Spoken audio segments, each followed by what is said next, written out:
당신이 누려야 할 권리를 찾아갑니다. 청취자 여러분 안녕하십니까? 자유북한 방송에서 보내드리는 북한 인권 이야기 시간의 예린입니다. 청취자 여러분, 혹시 지금 북한 주민들이 평균 수명이 몇 살인지 알고 계십니까? 2015년에 조사된 남과 북 기대 수명은 남한 82.3세, 북한 70.6세로 무려 11.7년이나 차이가 납니다. 1960년 남북 기대 수명 차이가 남한 53세, 북한 51세로 2세에 불과했던 것에 비하면 불과 반세기 동안 엄청난 차이가 벌어진 것입니다. 세계보건기구 보고에 따르면 북한의 2015년 출생 시 기대 수명은 남자 67세, 여자 74세, 평균 70.6세인데 반해 남한의 기대 수명은 남자 78.8세, 여자 85.5세로 평균 82.3세입니다. 전 세계적으로 2015년 출생 시 기대 수명이 여성 73.8세, 남성 69.1세, 평균 71.4세로 북한의 기대 수명은 세계 평균보다도 낮습니다. 또한 북한의 성인 인구 1000명당 사망률은 147명인데 반해 남한의 성인 인구 1000명당 사망률은 66명입니다. 사망 원인은 남북한 모두 비감염성 질환에 의한 사망률이 가장 높았으며 북한의 경우 감염성 질환은 남한의 3.5배, 비감염성 질환은 2.5배에 달했습니다. 그리고 감염으로 인한 사망률은 북한은 10만 명당 95.6명, 남한은 28.7명으로 큰 차이를 보이고 있습니다. 북한에서 이렇게 감염병이 많은 이유는 무엇일까요? 그 이유는 바로 자연재해, 식량 부족으로 생긴 발육 부진, 영양실조, 면역기능 저하 때문입니다. 또한 경기가 침체돼 기반시설이 노화되면서 위생이 불량하고 공중보건체계가 악화되면서 예방접종률이 떨어지는 등 치료체계가 미비한 것도 이유 중 하나입니다. 약만 제때 꾸준히 먹으면 완치되는 결핵, 결핵은 대표적인 간암병 중 하나입니다.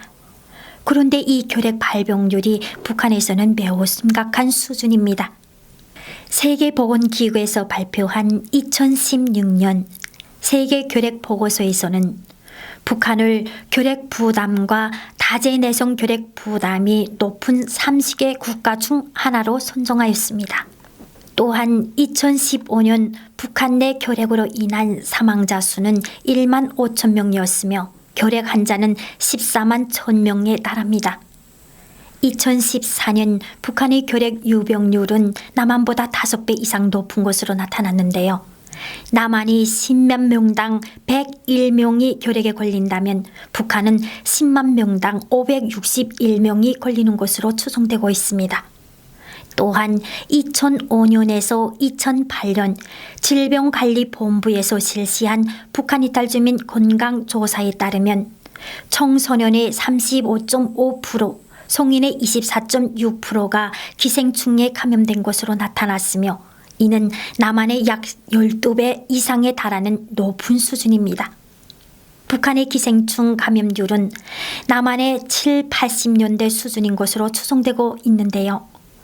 회충, 편충, 구충과 같은 토양매개성 기생충이 주요 기생충입니다.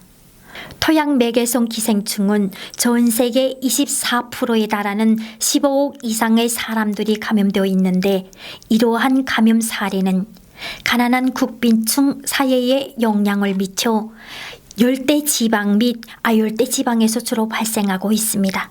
또한 식량난으로 인해서 식품을 통해 감염되는 간흡충, 폐흡충, 유구낭미충, 고충과 같은 조직기생충의 감염도 많이 발생할 것으로 추정이 됩니다.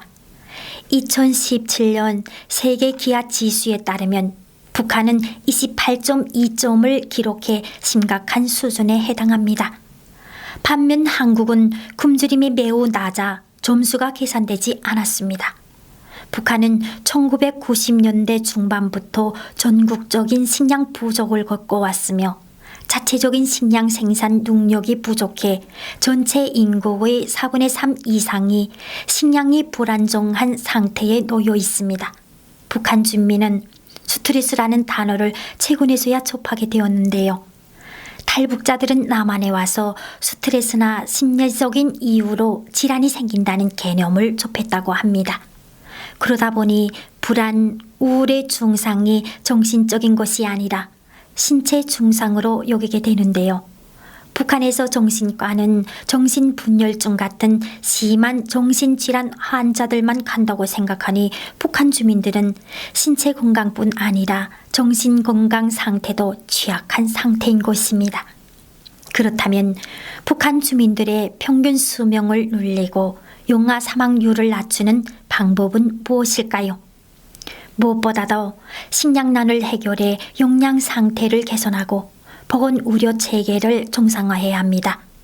하지만 북한의 현실에서 이것은 당장에는 쉽지 않아 보입니다. 이 문제를 해결하기 위해서는 막대한 경제적인 뒷받침이 되어야 하는데요. 이번 통계가 보여주듯이 북한의 현 체제로는 문제 해결은커녕 점점 더 상황이 악화되고 있기 때문입니다. 국가가 존재하는 이유는 인민들의 안전과 생존을 보장하기 위해서입니다. 세계의 모든 나라들이 잘 살고 부강한 나라가 되려는 이유도 강대국이 되어야 자국민들이 안전과 생존을 더 잘 보장할 수 있기 때문입니다. 강성대국은 북한 당국이 말하는 것처럼 핵무기를 가지고 있다고 해서 이루어지는 것이 아니라 인민들이 기대 수명이 늘어나고 건강하게 살 수 있는 나라를 의미한다는 사실을 명심해야 할 것입니다. 주민들의 기본적인 생존권이 보장되는 나라가 곧 강성대국입니다. 네, 오늘 이야기는 여기서 마무리할까 하는데요. 자유북한 방송에서는 부당하게 고통을 받았던 탈북민들의 이야기들을 통해 북조선의 인권 상황이 개선되게 하기 위해 노력하고 있습니다. 여러분의 권리를 찾는 하루가 되길 바라면서 북한 인권 이야기 시간의 이혜린이었습니다. 감사합니다.